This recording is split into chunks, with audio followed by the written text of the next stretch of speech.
How are we all doing, guys?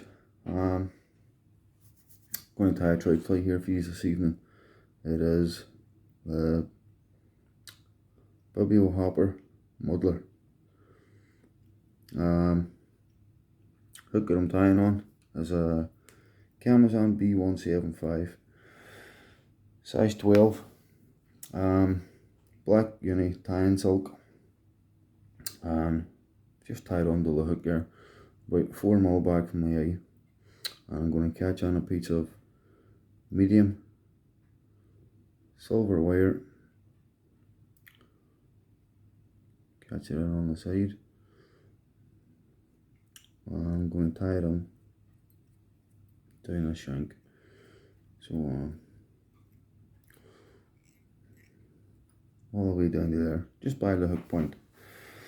And this stage I'm going to put a bit of wax on my tying silk,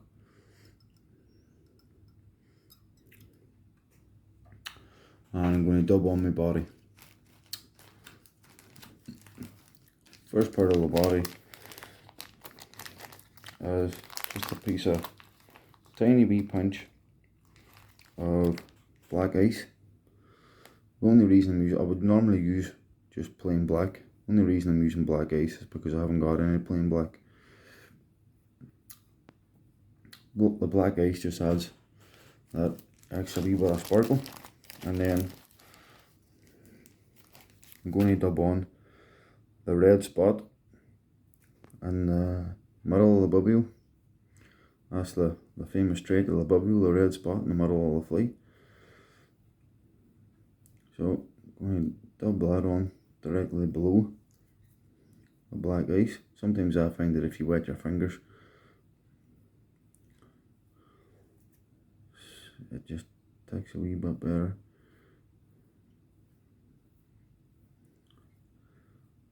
Right, that's boom, boom, boom. I'm going to try that again. It's just not sticking right. Right there, let's try this again. There we are. That's getting on a lot better. So that's one wee punch. Because I like the red spot in the Bibio to be quite prominent, because it is it's one of the main features in the fly. So 2 punches of that, and then at the back end of that, then again just another wee small punch of the black. Now you'll be looking at that and you'll be thinking that's far too much, but it's not. See, if you dub it on right, have a proper right hotspot, this is the way I like to do it. You can do it whatever way you want. This is just my preference. So your wee black spot at the back, your bright red spot, you want that slap bang in the middle, and you want it prominent, so go over it a couple of times. I'm going to come back one there, there we go, I'm going to go there now, and then finish off with your black at the head again. There we are, and you can see the red quite prominent there in the middle of the fly. So now what I'm going to do is I'm going to tie on a black cock hackle. I'm going to catch it on here on the side. My thread's already waxed, so there's no need to wax it again. 2, 4, 5, just to catch that on. Come on with your scissors, snip away your excess, and then as always what I like to do is my first 2 turns around the shoulder of the fly, and then begin to palmer the fly. So that's 2 turns, that's 3 turns, and I only want 1 more at the back of it. That's my 4th, and bring my silver wire around, catch your hackle there, pull your silver wire up to lock your hackle in, and there you go, that's your hackle locked, and then just come down the body of the fly. So that's 1, there's 2, 3, sorry, and then 1 more up around the shoulder. Tease everything forward a lot back. Catch your ribbon, and then what I like to do is just tease it all back again, and an extra turn or two just to secure everything. Come on, trim away the excess of your rub. Before I get rid of the excess of this at the back, what I like to do is take my toothbrush tape. Take your toothbrush tape, rough it up. Rough it up. See, the rougher, the better. Tease the black fibres out, tease the red fibres out, tease all the hackle fibres out. Just give the fly a nice rough look, and then brush it all back. There we are. That looks good to me. Once you've done that, pinch this quite firmly on your finger and your thumb. Just pull it, and it just comes away. So, that's that stage of the fly done. Now, what I'm going to do is I'm going to add hopper legs to the fly. Red hopper legs. Gives the fly that extra bit of colour and depth. Just adds another dimension to the fly. And what I'm using is double knotted cock pheasant fibres. Now, a lot of people probably tie them fibres nice and short, just slightly by the length of the hook. I don't like that. It's just my preference. There's no right and there's no wrong. It's just my preference. It's the way I tie it, and it's the way I catch fish. Plain and simple. That's why I tie it this way. So I'm going to go just that wee bit longer. The reason that I like it longer is because I think it adds that wee bit extra more movement to the fly. That's why I think it's more successful, and that's why I do it. But we all have our own methods and preferences. I think I just moved the device here. I'm just going to make sure that the camera's still in focus for you. Aye, it's not too bad.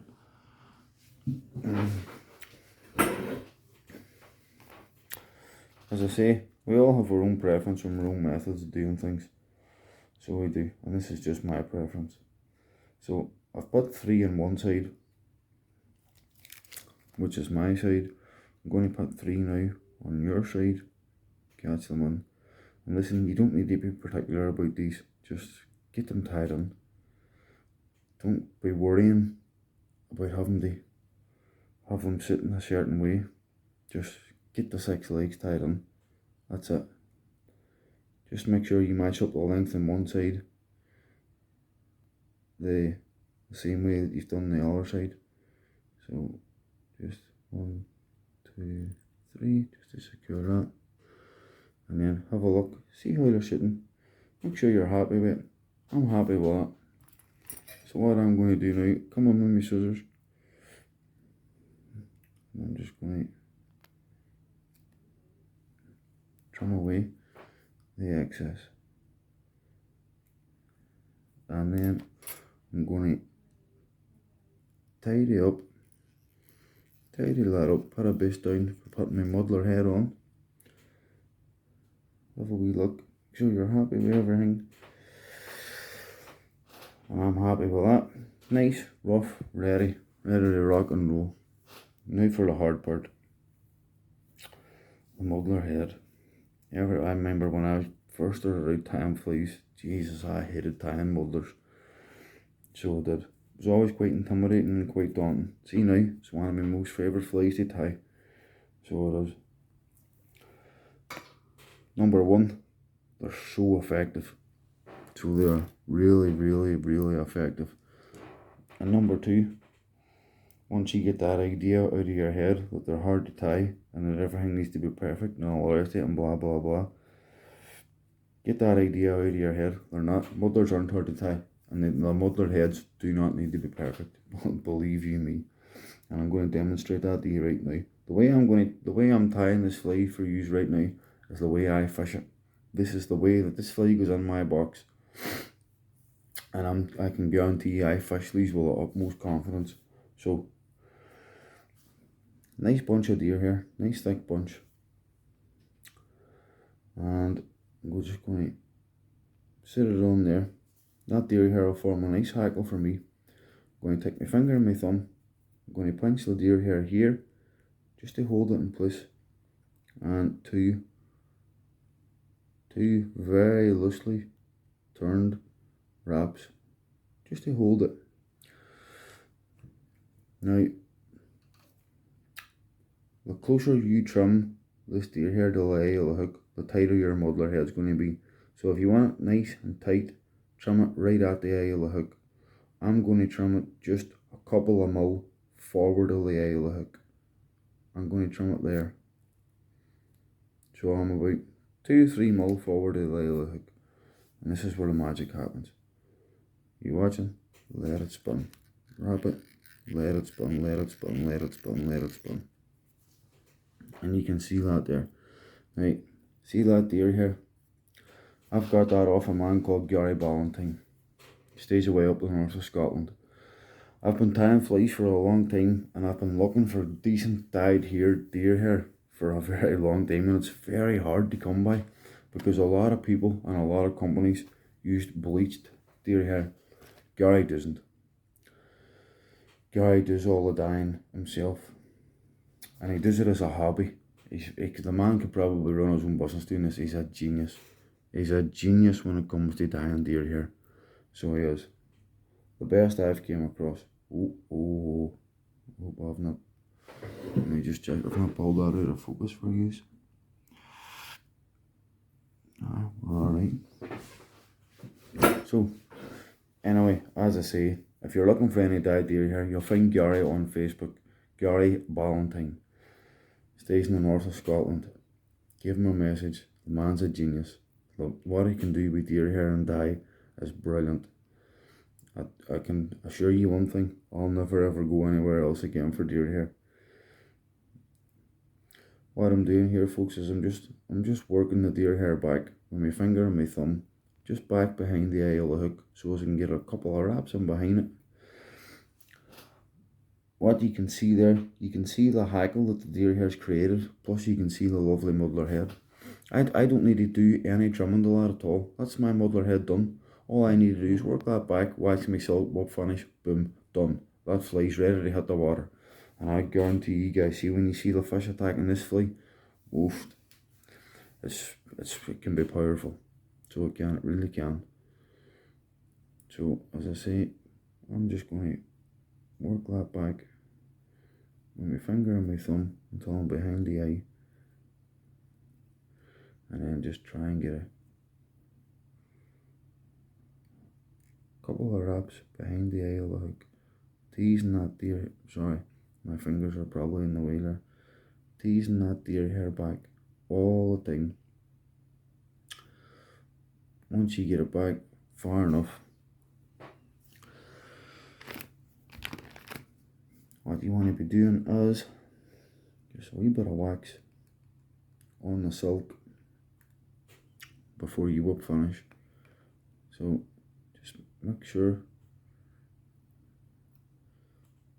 that it's back far enough that you're happy with it. You're happy with the way the head's sitting in that. And then, as I say, wax the silk and just try and get a nice, keep teasing the deer hair back if you see it getting caught on. So there we go.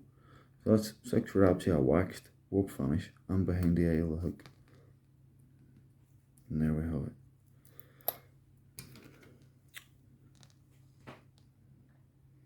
Trim away your tying silk. And that's it, folks. That's the fly done. And I can assure you that is, see that fly there? That is devastating. So it is. Devastating. And just to show you how much of a uniform head that wee technique gives you, trimming the deer hair right the way around, you don't need to do any other trimming to it. It's genius. Absolute genius. But there we have it, guys. That's the Bibio Hopper Muddler. Do not, from June onwards, do not go fishing without one of these. That's as simple as I can put it. Just don't go fishing without one from June onwards, especially when there's heller fly about. When there's heller fly about, this is your go-to fly. But listen folks, thanks very much for watching the video. Hit the subscribe button, hit the thumbs up button, leave comments, let me know what you are thinking. Hit the wee bell button guys on the channel, you get notifications every time I do a video. But as I say, thank yous for watching the video folks, and until next time guys, tight lines.